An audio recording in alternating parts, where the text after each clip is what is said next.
must come. It cannot be right that another generation of girls are lost to gangs committing these disgusting and despicable crimes.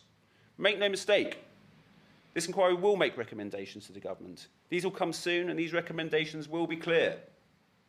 And we will bring private prosecutions if the state is not willing to act. I would at this point say thank you to Rupert Lowe for making this happen. It is clear to me that his energy and focus has kept this matter where it should be, firmly in the public's focus. He's drawn a line in the sand and said, this cannot continue. I would also like to thank the inquiry team, who have carried out a remarkable job getting this inquiry together.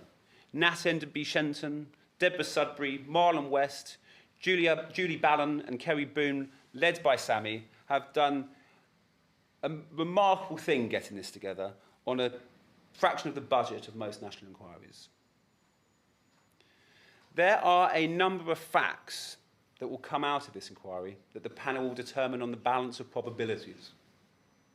I'm acutely aware that the panel cannot prejudice future potential prosecutions.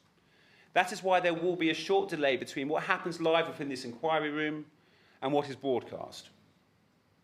That is the right thing to do. We're not an inquiry that is a talking shop. We're an inquiry that's looking to achieve results. That means we have to act responsibly, and that is what we will do.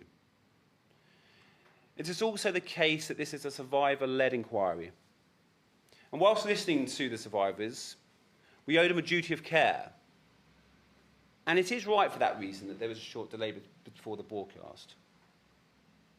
This inquiry will not shy away from asking whether there are cultural reasons why the rape gang crimes are taking place. We will be asking why the authorities seem so scared to take on certain minority groups. The inquiry will be answering many other questions on top of that, such as the adequacy of the law of the land, as well as the failures of multiple governmental agencies. It's worth noting again at this point that this is not a statutory inquiry. However, participants have signed a witness statement, and there is a duty of candour. Honour and good sense dictates that we must get to the truth. This is not an adversarial trial.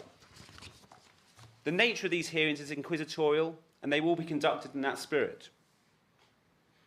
There have been constructive meetings with all participants, and a thorough and ethical methodology has been used while dealing with these witnesses. There can be no idea of witnesses being re-traumatised by this inquiry. Whilst I feel a keen obligation to allow the witnesses to tell their story, their safety both emotionally, and I'm afraid to say physically, because of the situation that some of them still find themselves in, is of paramount importance to this inquiry. There will be some witnesses who have their anonymity protected. This is the right thing to do. I do not believe that this detracts from their evidence. Safety comes first, and this inquiry will deal with the participants sensitively, including dealing with any issues that they may have outside of this inquiry.